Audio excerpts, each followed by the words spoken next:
Honestly, ever since like Vancouver is now, it's because that's where I grew up and it's my hometown. I've never like gone to like a playoff in a different location, so I feel like that's my number one goal is to like make it to Vancouver, and I guess like if I make it to Vancouver, then I can like show like my parents and my mom like that like that I'm doing really well and I deserve to be here in Vancouver and like hopefully I can make them proud by winning.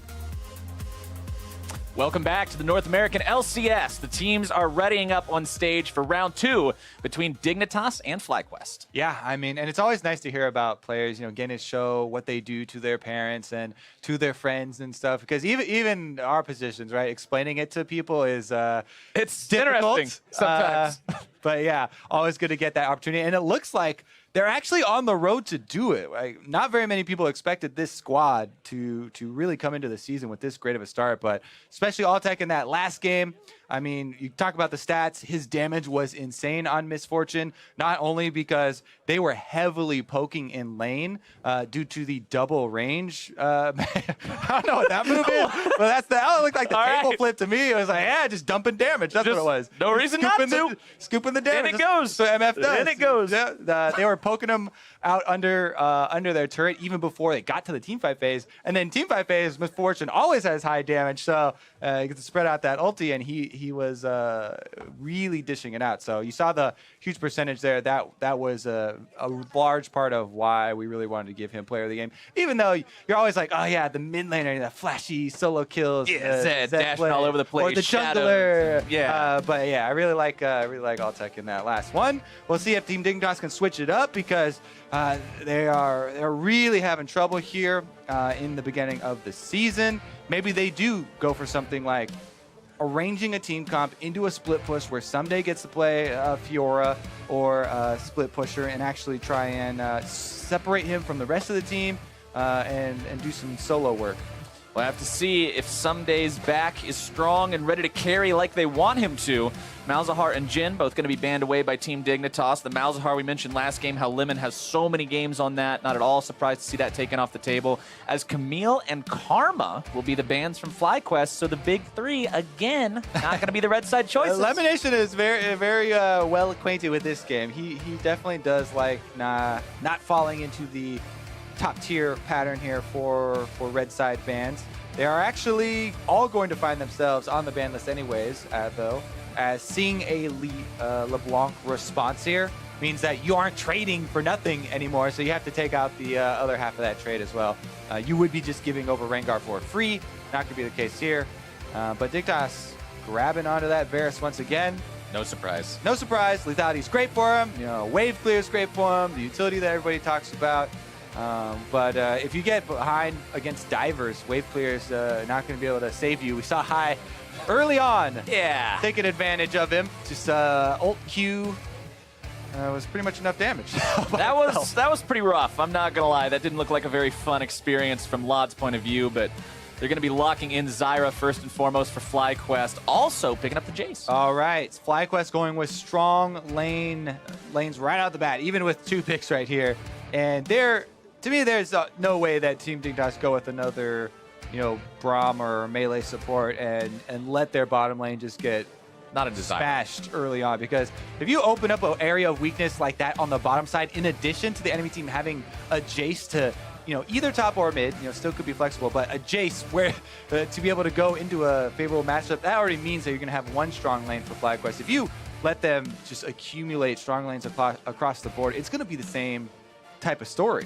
You're just setting yourself up to have to climb out of a hole from early game, and that's not a position anybody wants to ever have to be playing from. Dignitas, holes, man. Don't want nothing to do with them. As Keen is going to be picking up the Nami for Xpecial, and Chaser locks in that Elise for himself. So bottom lane and jungle going to be the choices here for Dignitas early. But that does mean, Kobe, that we are not going to see the roles exactly mirrored in the first pick phase. Also, not only the role thing, but it's super weird to me to ever see Kha'Zix not picked up. Yeah, it's kind of peculiar, huh? I'm very biased. That's weird. Because I spent most of my time recently on the champion, but just feels so strong, especially with Rengar, being off. That seems like super clear #1. Elise definitely has a lot of benefits that are kind of unique though. Does bring the extra range form. You can come to siege turrets pretty early on, way earlier than most other junglers. Also does provide more poke with a poke comp if you do want to group up and use your Nami as your defensive. The Varus, landing arrows on a cocoon target is much easier. So there are some things you can go for with it. Also, the early game is definitely not to be underestimated.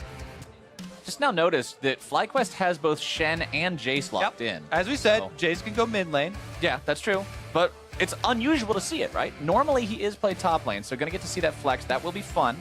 As Maokai, Ryze, and Kha'Zix all going to be banned away so far. Dig thinking the same thing you are. Kha'Zix is pretty strong. We probably don't want to be dealing with him. Yeah, it's actually not... Maybe this is the first time I've ever seen it get to the second ban phase without him being jumped on immediately, but FlyQuest just...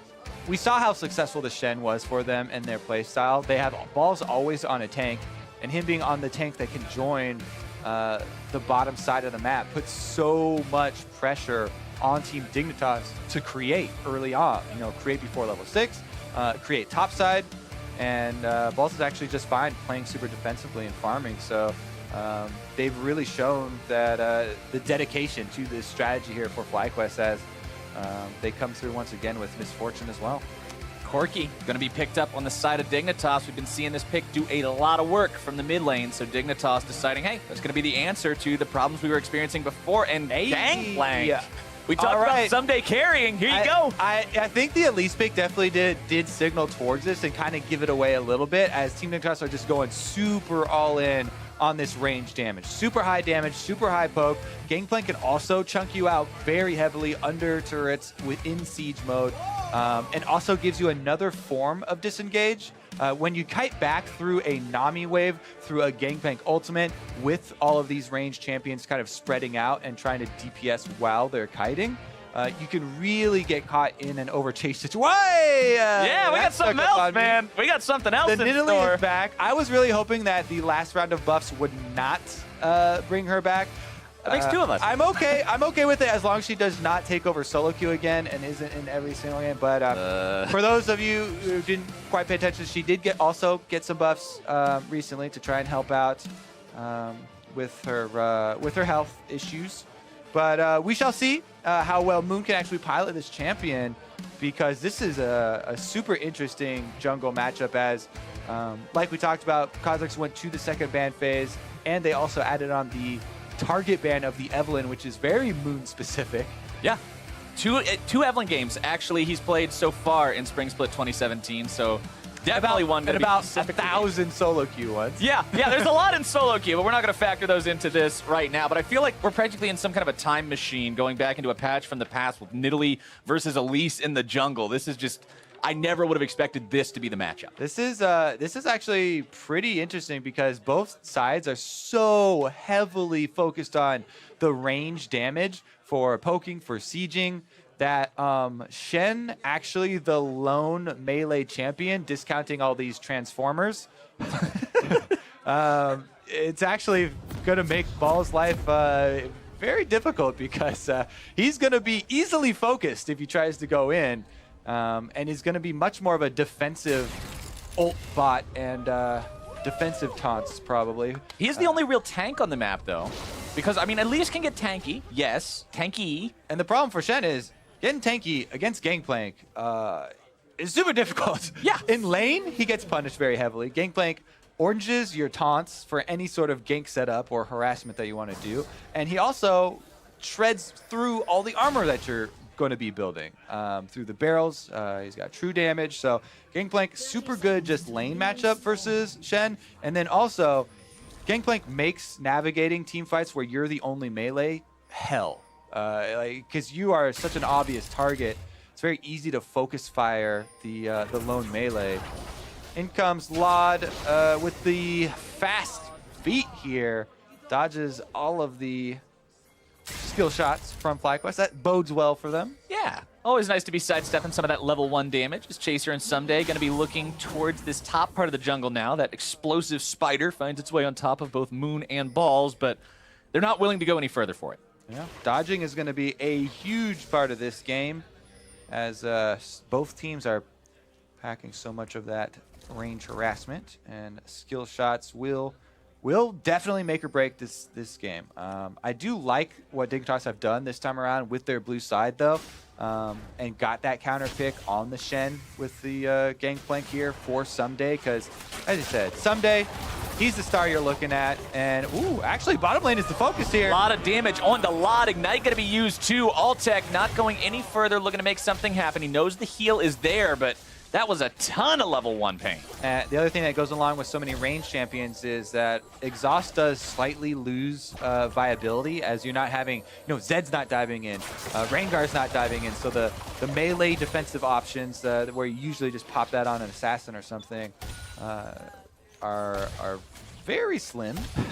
Maybe I guess you can consider Gangplank an assassin if he flash shoots you or something. Yeah, some sort of. But yeah, so that's the adaptation where we actually see Ignite coming out. Plus, the double of Ignite really doing well against Nami and the sustain here in lane. So I really want to get back to tracking these junglers, though, because it was such an odd jungler moment. And they are actually meeting up on the scuttle, as Moon just barely is able to take it before Chaser blast cones over the side. So good job for Moon. He's going to grab that. Of course, helps keep the bottom lane a little bit safer as they're going to be shoving up. Misfortune and Zyra showing how strong of a bottom lane duo they are right now. And the one thing I want to comment on, when the keystones were up on the screen, you actually saw that Altec's Misfortune is running Deathfire Touch. Yeah, again. Instead of Warlords, just like game number 1. We actually saw it get him a kill on the Chaser in game number 1. So very valuable keystone. Yeah, it really helps out with the giant spread of damage, tagging everybody. Also, in lane, Misfortune's play pattern, especially since she gets to go lethality now, just buy a bunch of longswords. You have a lot of power on getting your secondary target Q damage. Basically, if you hit a minion with that shot that's about to die, and there's this, I believe it's 45 degree, maybe it got shortened to 35 degree angle behind the minion, the second bounce on that shot on the double up can take out a huge chunk of life. It's very interesting though. I want to track these skills. He actually isn't going for that build in lane, and he's just been going for the make it rain that we keep seeing. And Altec is maxing that make it rain first for all the range harassment with his mage support that they. Actually, Lemonation might have to burn a summoner here. He dodges, yeah. All right, Flash has to get spent just to get himself away from that one. Was in some real serious danger, and that's kind of the problem with both of these FlyQuest bottom lane champions, is that they're out of position. They don't really have any tools aside from those summoner spells to get themselves out. And definitely got out in the nick of time there, because Chaser, as you just saw, was coming through for the lane gank and was sitting in the brush. Now out of danger though, and Chaser going to go ahead and clear his top quadrant. Nothing really interesting, as both junglers just return to their farm. A little bit of a difference between the junglers though. Skirmisher's Saber compared to the Tracker's Knife means Moon's going to be trying to get a little more of that vision down, a little more of that control over the map, while Chaser's just more interested in making sure he wins the fights. Yeah, Nidalee is very much about the vision setting up for all-ins. High does get all-ins here, speaking of which. High getting himself exhausted. Chaser looking to come in. Repel lands. Lemon is here trying to provide the escape. Fly High with the flash away so he can get himself out of there. Moon shows up to try to find some sort of a counterattack, but nothing really to be found. Yeah, High took a tremendous amount of damage, in addition to eventually blowing his flash as well. That's something that a lot of mid laners want to hold on to their flashes so long. They end up having to back as well as burn the summoner. But it does mean that in some situations, you're able to outplay enough and disengage and count on maybe Lemon coming up for the snare to save that summoner in exchange for a huge chunk of health. But he's right back out there, just uses his first teleport back to lane, so no big loss for him on the Jace. And now he's got the lethality purchase to back it up. Moon seeing if he can maybe find some revenge here in the mid lane for what Chaser did earlier. Gets the spear. No follow-up for it, but a spear from that range is still a decent chunk of damage to land onto Keen. Plus, following up on your point about the Tracker's Knife, he takes this opportunity to lay down those two wards inside the red quadrant of Chaser's jungle. Meanwhile, Chaser, after seeing the spear thrown, light goes off, gonna go do the opposites on FlyQuest side and lay down not only one ward, but also takes some of the raptors. Just takes down that big chicken and leaves all those poor little orphan baby chickens there to wonder exactly what their fate's going to be at this point. Comfort them. Yeah, Moon's going to be there and put him out of their misery at least. This is actually super important, and something that's way more important now that we don't have the old smites where you can smite raptors and get the little oracles buff. Every time where you have been tracking the enemy jungle, you know that they just came to invade something like your raptors. You're expecting them to leave behind wards, right? Because they want to be efficient. They want to make their time invading count, not only counter jungler, but also leaving behind that vision. So he expects there to be a ward laid around. The most common area is that brush that he just scanned with the sweeper. However, Chaser left it slightly back here out of the camp, and so he doesn't get swept, and he does get to leave, that ward right there a little bit longer. But Moon knows that he was in here and probably left something around behind. It's just all these little games as far as controlling information for junglers early on are the things that result in successful ganks or result in really good setups for skirmishes. It's a mental outplay, pretty much. You're outreading the other guy, you're making the proper decision, making the right call, as Chaser is going to make the decision to hang around mid lane here a little bit. You can see a lot of blue side control wards up around that top half of the river there, as Dignitas is making sure that they keep an eye out for Moon. He tries to cross that neutral line and get himself in Chaser's face or into either of the lanes. Yeah, and because of those mirrored invades, it basically has kind of split that map to top side blue there for Team Dignitas and bottom side mostly red vision, as FlyQuest were able to have it. The wards that Moon placed with his traction knife just expired, but they did see Chaser head over to the red, so they can continue to track him. High grabbing himself a blue buff on Jace means he's going to have a lot of ability to spam all of these moves, get himself in a spot where he just can constantly put whatever kind of pressure he wants onto both the lane and to Keen. But of course, you can't exactly look at Corki laying down a very strong champion in his own right, especially now with that Sheen. He's going to have some serious trading potential too. Yes, he is. Corki, no slouch. I expect High also to, once again, go for that Edge of Night rush, just to be able to block one of the big poke abilities, because so much of this team is going to be just ranged warfare as everyone's firing across their skill shots and waiting for the right number to land before trying to execute someone. Looks like we do have a grouping on bottom lane. Dig tries to make a play, but Fly has the setup, looking to return the favor. First blood goes the way of Lod, but it's going to be retaliated upon. X-Special now going to be number 2. Can they make it 3? Lod trying to get himself away. High closing the distance. Package delivery. Going to be keeping that 80 carry alive, but it's 2 for 1. FlyQuest. Keen sliding into bottom lane is able to cut it off there so they don't get another kill. But still, the grouping for FlyQuest, 4 greater than 3, even though Chaser was moving in again for another lane gank. The prep from FlyQuest was just more of a commitment. I didn't see where Balls was and why the Shen United didn't come in to complete the 5-man from FlyQuest. But maybe in the replay we'll get a look here. He is right in lane up there trading with Gangplank, so maybe he didn't want to get chunked out, or maybe he just didn't have any time to react. Lemon got absolutely annihilated. They probably could have killed him through the Shen United. So, but anyways, FlyQuest, as we said, with the extra members there, High was first to roam, so they were able to pull that off, which is pretty risky considering they did hear that Corki had the package, and pulling off roam play like that when you know Corki has the package is pretty risky, but High had such an early roam on Keen once again, and was able to make it work for their bottom lane. To see how Dignitas decides to respond to this. They're still very far forward in the lane. They're still maintaining this pressure that they found for themselves earlier. CS still dead even too.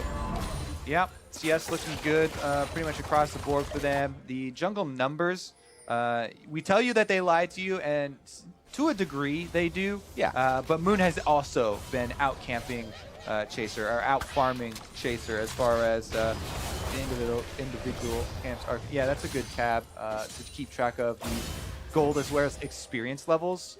Just to update on the gold levels. He does have 1 extra kill for Moon, but that doesn't make up for the almost 1,000 gold lead he has. He has over 800 gold lead over Chaser at the moment, so that's more than just the kill, considering Chaser also has the assist. Plus, you can very clearly see the level advantage. Oh yeah, Moon doing some good work on this Nidalee, and if we all remember the age of Nidalee's past, where she was in pretty much every single game Typical. ever. She was a very, very effective champion when it came to farming the jungle, clearing those camps, and still finding a way to be involved in the game anytime she was needed, as Moon continues laying down vision in the enemy jungle, just trying to always keep an eye on where these rotations are going to be, now trying to steal away some of the Krugs from Chaser. Grabs a big one and heads on out. I'm really looking forward to the development of the team fight between these two squads, because the absolute lack of front lines, barring a Shen taunt flash from FlyQuest, and the basically both teams are just packing a ton of artillery and waiting to see who gets the first hit to actually try and capitalize on them. It's all about who can dial those shots in. Whoever actually has the accuracy behind all those big long-range abilities is going to be the one who wins. And, you know, your homework that you do beforehand, setting up the vision enables you to land skill shots. So keeping track of all the wards around things like Dragon that are right now controlled by FlyQuest is also going to be important, because those are the things that do enable you to land a lot of them. That being said, Someday is off to his Trinity Force already on Gangplank, and the Shen Gangplank, you know, Farm Fest definitely feels good for the Gangplank, as Someday ultimate is available and technically teleport is as well, but bottom lane looks to be a target once again as FlyQuest push him under. And that Trinity Force is going to be up pretty soon on Keen as well. Once you have that double Trinity power spike, things can start to get a lot scarier. But FlyQuest are looking to make a play in bottom lane yet again. Xpecial going to be soaking a lot of damage coming out from that Shock Blast, enchanted with the Acceleration Gate. Heals himself back up a little bit, but he's still got to be respecting FlyQuest's potential to make another 4-man play. And FlyQuest, they just back right off and head back to farming because of all that vision we talked about. They see the answer roam here from Team Dignitas coming down, and they immediately back off, get position, get blue traded off, and then get mid-wave shoving as well. And Hai even looks for a roam top. Let's see if they can make this work on Gangplank, because Orange does get you out of the taunts, but Hai can also close distance and add his slow. Looks like some good shot calling or some warnings from Keen here to tell Someday that Hai is on the way up. And a little bit of a follow as well. I popped the Edge of Night as he was going up there. Doesn't decide that he wants to go for any sort of a crazy berserk type of a dive or anything like that. Not really willing to push those kind of boundaries just yet, especially not with Keen having the package ready to deliver. Only about 1/4 time left on that, though, so we're likely going to see the same thing that happens to a lot of early game Corki packages, where they just sort of get left on the porch. All right, there it goes down right there. Hai jumps into it, takes a bit of damage, and Keen slightly wins the trade. Good enough. Good enough. About all you can expect out of an early game package usually, as FlyQuest going to be hanging around this river area, getting a little bit of vision down into the enemy jungle, trying to clear out what they can, controlling the entrance towards where this Drake is, and we might see attention turn to this if either team gets an opportunity soon, but we also got to remember Turret First Blood still available and up for grabs. Turret First Blood is available, and the mid lane turret has been taking a beating here from Hai, the constant pressure, and they're looking to capitalize on it as well. But Keen focuses on the minion wave, clears out all the minions, and puts a stop to that. So that means that Balls has to go back top to try and put a stop to this Gangplank. He's melting the turret. Yeah, if you just, the mid lane turret might be low, but if you just let Gangplank wail on this top lane turret, it's going to be going down first, just setting up more barrels for himself, trying to find this kill. He already used his orange. Gets himself taunted up, pops the ultimate, has to go in full retreat, and Balls keeps that turret alive. I wonder if the ultimate usage is going to be enough to prompt some Dragon poking around here. Or maybe even just a return to bottom lane. Because it is a very big ability. Down. Lod gonna go ahead and fire off that Chain of Corruption in bottom lane. Stranglethorn's counterattack. Bullet time coming out too. Chaser's gonna be bursted. So is Lod. Double kill from Moon's Nidalee. That's the kind of damage that FlyQuest need. Now it's a race for the turret. They're going to be able to get it. Someday we'll eventually be able to answer topside, but the kill's going over to FlyQuest first, and they just barely get that first turret. Someday tried to race in there and beat him to the punch. Not going to be the case, though. Drake on the table next. Sometimes all you need is just a second to get that extra gold for the Turret First Blood. FlyQuest deciding that one objective is just not enough. They're going for the Mountain Drake now, too. Shouldn't be any sort of a problem taking this one down. Moon and Lemon have enough to grab that, and Why not make it 3, Kobe? 3 is the charm, and they're going to be grabbing the first turret in mid lane as well. FlyQuest looking good with a 3K gold lead. The constant mid and bottom pressure from FlyQuest, not quite as ridiculous as game number 1, but still just as effective. And the spear landed for Moon before the flash. He was able to get out of range, and then the debuff's still on there for him to go in for the pounce kill. And we talked about accuracy, and it's about who hits the first shot. FlyQuest landing those skill shots to earn themselves this gold lead they're working with. I still do put a lot of weight into Gangplank farming up, though, and, you know, being wary of Gangplank, because just as easily as that fight was super explosive and FlyQuest got some very quick kills, the skill shots could start coming in from Team Dignitas and land in their favor as well. Gangplank ulti going to be called down. Heal pop to get Elimination out of trouble. Wanted to make sure he didn't sit there and endure another volley of those cannonballs, as the mid lane tier 1 going to be taken dangerously low on the side of FlyQuest. Yeah, they get it low, but both side lanes pushing for FlyQuest, and they've got minion pressure, so that's going to alleviate anything that Team Dignitas were trying to create around mid lane. Seems like FlyQuest just, again, another step ahead. Ah, that shock blast doesn't land. But he's got Edge Ignite, so you can't really counterattack him. Yeah, protected there, goes in for a couple shots. Chaser grabbing his own blue buff. Not really worried about passing that one off anytime soon. Just going to be picking that one up as the Elise. One thing I'm going to go ahead and comment on too is you're seeing with the Nidalee build, Runic Echo's done. Second item is going to be what looks like Lichbane. So going for that big burst cape of a build. Lod barely getting himself away from the bullet time. Yeah, the Lichbane or Iceborne Gauntlet, whichever one he does buy, merely having a Sheen right there adds so much to not only your execute for if someone gets hit by the skill shot, but also could help out if they're spreading the map and trying to take down turrets as well. Speed that process up a little bit.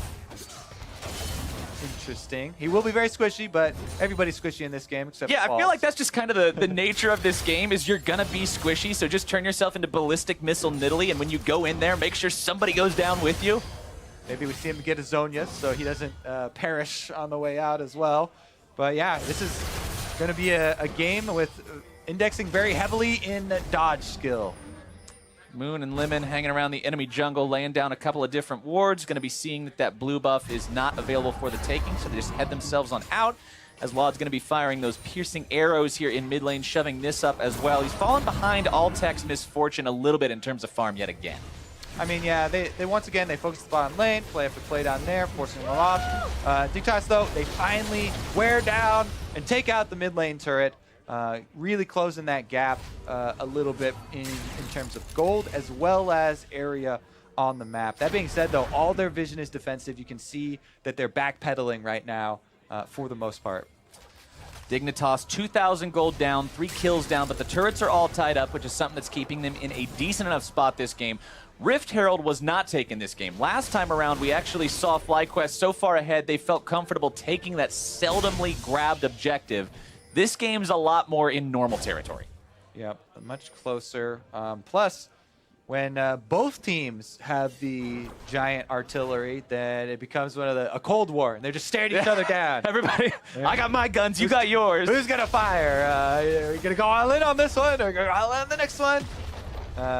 During this waiting game, FlyQuest are eking out slow and measured leads in terms of turret durability. High, once again, gets here first, gets a little bit of damage on the turret, and then is able to move away after leaving Keen to deal with a minion wave. And you know, going into this, we were kind of talking about the inconsistencies that we had seen in Keen and Chaser, and we were also talking about how Moon is really like surprising everybody in a really pleasant way. And right now, Moon's 3-0, and Chaser is 0-2, and well, he's got 1 assist, but it's still kind of par for the course for the way things have been trending lately. Moon's looking good, and Chaser's looking like it's going to be some day's responsibility to win the game again. I mean, yeah, a lot of money. A lot of the eggs for Team Dignitas are in the Gangplank late game basket.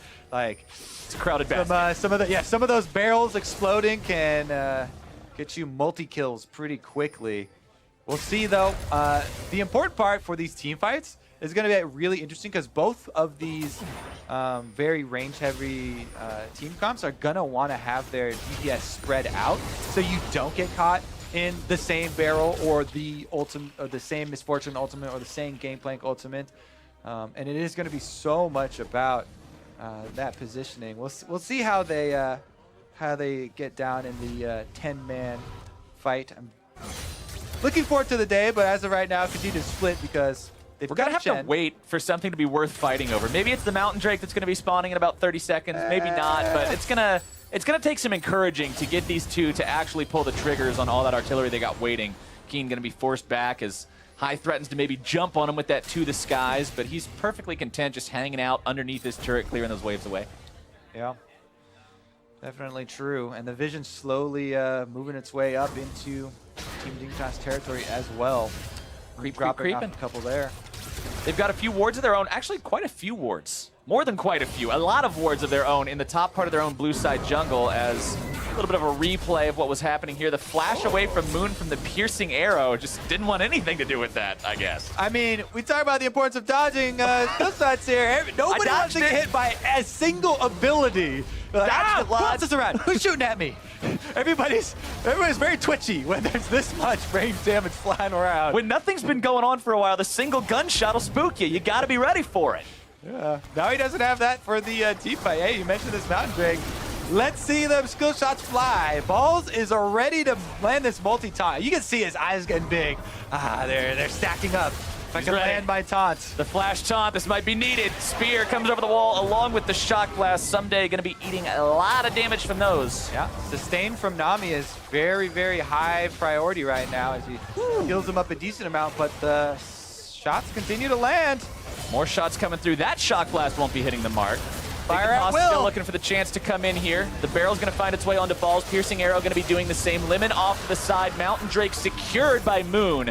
FlyQuest grabbing themselves that one. Moon's at about half HP though. Got to give him a little bit of time to heal back up, and we're back to the farm game. Yeah, I mean it's pretty difficult, right? Because most of Gangplank spoke you kind of have to walk into, and if FlyQuest have positioning around the objective already, the Nidalee and Jace poke is super duper long range, and while Varus can match that, the Elise can't really, right? Kakuni's gonna have to dodge something first to get into that position to then try and land it. That being said, if that thing does land, it's more effective because it makes everything else land on top of it.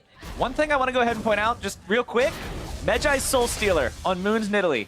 If that doesn't say, I'm gonna farm you guys and I know it, what does? He has had such a confident split here on FlyQuest. We talked about his demeanor walking around, and his smile on his face is great to see. But yeah, the Medjai's picked up. He's definitely feeling the advantage here in the poke wars. Can't really blame him, as he did get the early 3 kills. He already had some stacks on the ring, and so you feel like, hey, if I just get a couple more kills, my ring's gonna cap out. I gotta increase my limit, right? Yeah, gotta have that upward potential to keep on stacking and keep on getting more and more ferocious. It does feel like it dissuades the all-ins though, jumping in for the executions now, because go down, you lose a lot of them, but I do like the pickup. Bottom lane, tier 2, taken down by High, increases that objective lead 4-2 in terms of turrets, 2-0 in terms of Drakes. And talking about these long-range champions, just the nature of what this matchup looks like so far, those Mountain Drakes could end up mattering a lot as we go further and further towards the late game. Yeah, I mean, it's helping them wear down these turrets a little bit quicker. FlyQuest do have that split advantage that they've been using High and Balls on, just like they had High and Balls split pushing last game. And the 1-3-1 is working out for them.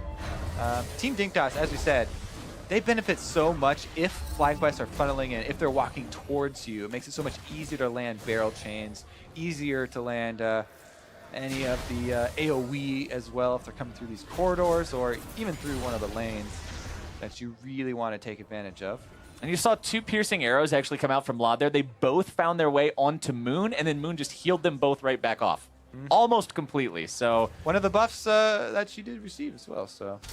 Pretty much a stalemate between those two as Someday just continues piling more and more money onto himself. You can see more lethality items heading his way. Edge of Night. If it's hard enough to kill Gangplank when he's got oranges to get out of trouble, now he's also going to have an extra spell shield to get out of trouble. It's going to be real hard to actually pin this guy down. To get into trouble! Yeah, to get into... How's he ever even going to find his way into trouble? All right. He'll be strong. He's going to be very ferocious. And I mean, if there's one guy that we can talk about saying they're putting all their eggs in the basket of him winning, a top-tier top laner like Someday, that's the kind of guy you can I want to see some sick triple barrels, some flash parlays to execute. I want to see some frame-perfect barrel timing, the kind of stuff where you drop the barrel like as it's exploding. Yeah. That's what I'm waiting to see from this guy. Well, Time ekes slowly onward. Still just a 1-4 game. Very low kills overall. As both sides now going to be looking towards this Baron more and more frequently. As if a big fight does happen with a damage-heavy composition, you can take it real quick. And remember, you know, in a game full of snipers, high ground is the #1 most important thing here. So you get the extra vision with your ward work that you're doing right now. You want to be able to shoot over these walls and find people in the corridors. FlyQuest have a pretty good advantage here with the red side. They force Team Dignitas to walk up through these jungle corridors that they can put some wards in, so it makes it way easier to land your skill shots. And super scary for Team Dignitas to ever come and try and even check this Baron area. And they really are doing that, getting the extra line of sight. I believe it was earlier, it was a little bit earlier this season, we saw a game, it was an Echo Fox game where Looper was 0-0-0 on Slain until 42 minutes. And right now, the Corki of Keen is 0-0-0 at 27 minutes. So I want to see how long he's going to sit at 0-0-0 in this Cold War type scenario, because he might just beat Looper's record in 2017. All right, well, we might have it. We might. Where is he right now? He's heading bottom lane. Does not have a package, so he's constantly on clear duty. He's always having to respond to High's pressure in the bottom part of the map. Very true. And here it is. This is the gameplay we talked about. Getting that vision advantage, forcing them to walk towards you through small corridors so you can land. Counterattack on the Someday. Damage going to be coming through. Bullet time over the wall. The burst is there. Moon's on a rampage. Now High's going to be looking for more. Grabbing Lod. Falls with the flash into the taunt. Keen going to be the target next. Exhaust onto High. 2 for 0 for FlyQuest. Baron is now the call. That feel when you land your flash taunt and, oh, I'm too far ahead of all my DPS. There's no DPS to back it up. It doesn't matter, though, because they took out the gangplank. Someday doesn't even, he can't even use his ultimate. 27 more seconds.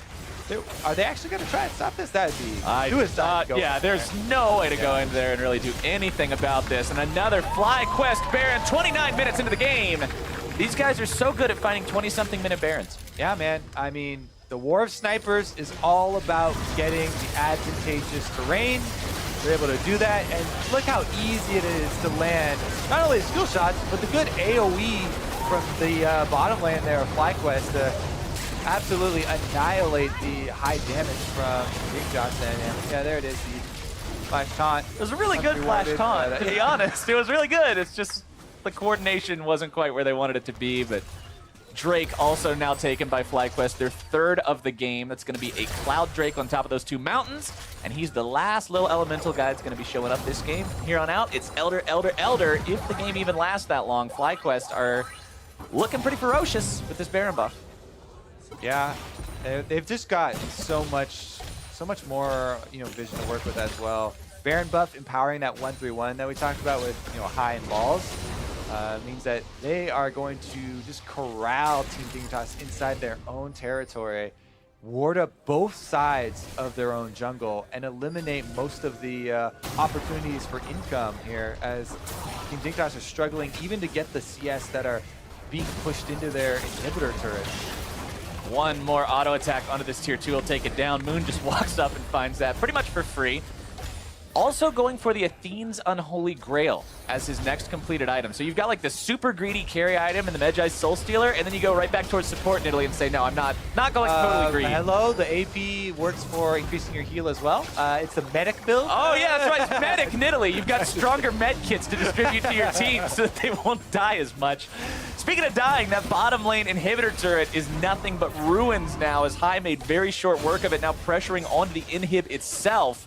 He's got Moon making that rotation over with those top-tier heals to keep him topped off. And the inhibitor is under threat, down to about 1/3 HP. Chain of Corruption going to be finding its way onto Moon. Piercing Arrow as well, but the follow-up is not there. Moon gets himself away, and now that's going to be one big tool in that Varus ultimate not available for Dignitas' defense. This is what we've been missing from so many of the Jace plays. Oh, wow. My goodness, that bullet time damage. Lod forced to flash out just to keep himself alive. Shock Blast comes out, accelerated, but still won't be finding the mark, and FlyQuest has cleanly found 2 inhibitors so far. The Tidal Wave and the Gangplank ultimate going to be used to try to scare these guys off, but what are they scared away from? They got what they came for. Shock Blast is a parting gift. 1 inhibitor left to take. And just like that, your base has been reduced to almost nothing here for Team Dignitas. Super minions will be flooding in. It's only 32 minutes into the game. FlyQuest have full dragon control. They've had full map control. They've got the extra globals here. They even have the extra range on their damage, and it's just been complete and utter control for FlyQuest. You're still, if you're a Team Dignitas fan, you're still hoping for that sick barrel chain. You're still hoping for a barrel that hits 5 people. Somewhere, you know, and it's becoming less and less likely as, you know, step number 1 is controlling the battlefield, and the battlefield has been under FlyQuest control since 20 minutes ago. FlyQuest now looking to get the last pieces of the puzzle in place for themselves now in the top lane. You see the barrel connect onto Balls. It actually did a lot of damage considering Balls is the tank, but back at full, dude. He's back at full because of that kid in Italy. No! It's a rough life for Team Dignitas. Even with the Gangplank having the double lethality into the LDR, into the Trinity Force, it's just not enough. Not unless he catches one of those real juicy, squishy targets, but try as you might, the poke will not stick. High pressuring mid lane as well, just kind of clearing everybody out of the way, making the path to those super minions as Lod's going to be forced to heal now. Remember, he still has no flash. Moon going to be pumping auto attacks into that remaining inhibitor turret along with Alltech. The spears are going to be zoning them away. Bullet time comes out. Alltech going to be jumped on. Stand United, keeping him alive. High's grabbing the killing spree onto Lod. Shut down over onto Moon. Keen picks up 1, but the inhibitor falls as the cost. Dignitas forced to retreat and heal as the Nexus turrets come under fire. Both of them going to be destroyed almost instantaneously. High looking to go deep. Keen is done. Someday going to be next if he's not careful about it. Chaser looking to make the play. Can't do it. Double kill for High. Someday forced to watch as the base and the Nexus are reduced to nothing, and FlyQuest grabs their 2-0. The tenacious split push gained them so much territory, and then that single play, setting up your vision around the jungle corridors, and they're easily able to make the poke land, take out Team Dignitas. What a split for FlyQuest, man. Yeah. I mean, even though they did lose their 1 set last week, these guys just look so good, and they really emphasize the importance of the decisiveness of your team, the focus on your win conditions, the focus on your game plan, and sticking to that. Almost every single time we had him on screen, he was either roaming to the other lane or split pushing down a tower. This is what we've been lacking from so many of the Jace players, is just constantly keeping up that pressure, right? He at no point let it up. At no point let that advantage start to dwindle, and he was just always being proactive with it. Balls as well, back-to-back Shen games, allowing them to have that extra threat for the global plays that they're trying to set up. The coherency of this team just as a 5-man unit is so fun to watch because they can execute these compositions in such an entertaining way where they always just seem to be 1 step ahead of their opponent. It's like watching some kind of a chess expert play against somebody who's not quite up to speed with them, and they're just like, nope, I've got 7 moves ahead of you, and we win the game. Yeah, I mean, you can definitely tell that Team Dignitas during the game are trying to figure out what the next step is, and kind of discussing it back and forth. Like, okay, we need to accomplish X. Whereas FlyQuest are just from the get-go, we need to focus that bottom lane, teleport down there. They make a couple attempts at it. As soon as they find their success, they open up the map and they're able to lay down the vision.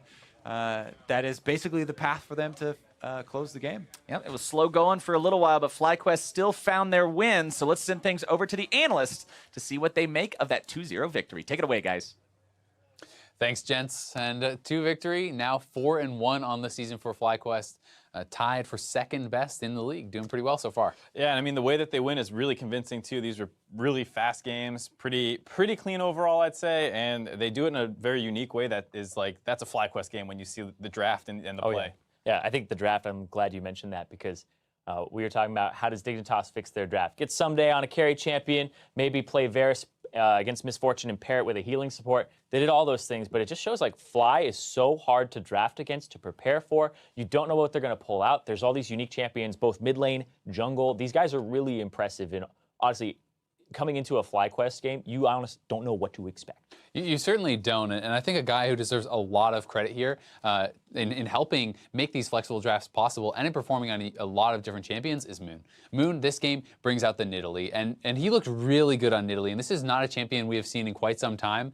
First seen in NALCS now this game, and he's been the first guy to bring out a number of different champions this season. Right, he had the Evelynn, he had the Kindred, and he looks good on everything too. Like we've seen him on Rengar the game before, where he looked nice like too. Yeah, this is someone is good at Nidalee. Some Nidalees you see they go in, they miss everything.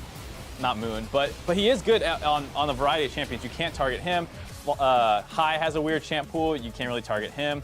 The bot lane, they're busting out MF AD carry. It's like, where do you look at this team? Because anytime you try and target someone, they just bust out this weird pocket pick that they seem extremely proficient on. And one thing to call out, even though the Evelynn was 0-2, he was actually smashing those games, and his team was not having a good day there. So, I mean, Moon in general has performed across the meta champions. He's also bringing out stuff that is not played a lot, and he is showing up big time. Yeah, he's performing incredibly well against all expectations that I had for him because this guy was incredibly low in terms of when he was playing with energy. The guy's already more than doubled his kills. He's the kill leader in the NALCS right now as a jungler who's playing all these crazy 40 things. kills last week. It's ridiculous how good he's playing right now. And it is a good meta for junglers, so we shouldn't be like, where did this come from? He's not stuck on Gragas and Rek'Sai like we've seen in the past. But, I mean, that said, everyone's playing the same champion, so the fact that he is so far ahead, other than Acadian. And the point is, though, everyone's not playing the same champions. Well, We're having a lot of junglers here who are struggling. Look at Reignover, League MVP. He's getting targeted and pick and ban, and he's getting torn apart in some of these picks and bans because he has the inability to play all these different flexible champions.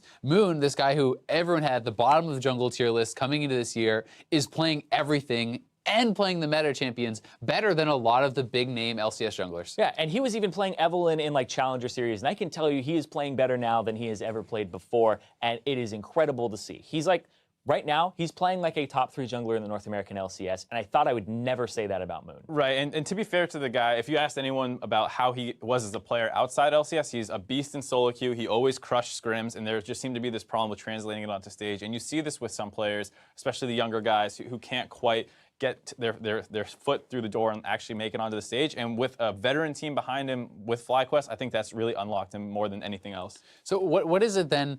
Is there any weakness for FlyQuest? How do they make the next step? Because people keep expecting them to stumble, they keep succeeding. You know, how do they make the elite team? Like, how do they become an elite team? How do they make that jump? I think they're pretty much already there. I think a lot of the concerns when we came into the season was like, okay, well, they're going to lose laning phase most likely. They have kind of weird champ pools, but no one has really exploited that part of them so far. And the weak laning phase, I think you can say it's still a little bit there, but it hasn't been a huge detriment where it's like, oh, we're smashed in lane and now we can't recover because they're making early game plays. Yeah, and the way that, to answer your question, Azale, that they make it to the top of the standings or top team in my book, is they have to take down the team like Cloud9, right? They have to be able to beat, a lot of those members' old organization and show, they still got it. So that's what FlyQuest has to do. Is it's just a matter of time to see if they actually hold up and they can have those tests of the top of the team standings or standings.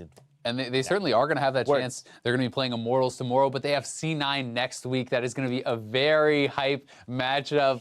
FlyQuest versus C9, who is still undefeated. That could still change today. Moon going to grab our player of the game, though. You probably guessed it is. The whole segment was kind of just talking about Moon. Player of the game goes to someone else. Yeah. And I do want to talk a little bit about this as well, because Moon, whenever we're talking, like I've said, he's playing incredibly well, right? He's putting up great numbers, and there's more than stat line there. He's actually playing with confidence. People are going to be like, well, anybody who plays with High is going to be good, right? We've seen people play with High who have been underperforming. We've seen High actually elevate teams before, but I think it's BS that people are taking away credit from Moon, because I think he is playing really well, and I think that High is unlocking him, but I don't think that he's completely dependent on him. Right, High can't make someone who's a bottom tier jungler suddenly top tier. Like, he doesn't do that. He would like. Do you know how the body these fools started? Yeah, I know.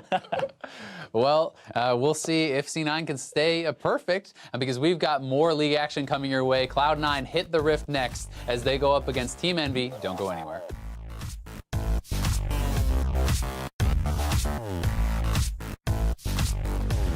Dig tries to make a play, but Fly has the setup, looking to return the favor. First blood goes the way of Lod, but it's going to be retaliated upon.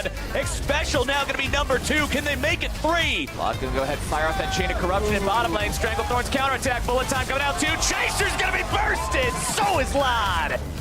Yo, they're half. Yo. GP. I'm coming. Lod's dead. Can we just go to barrel? Yeah, go to barrel. I'm coming. High looking to go deep. Keen is done. Someday going to be next if he's not careful about it. Chaser looking to make the play. Can't do it. Double kill for High.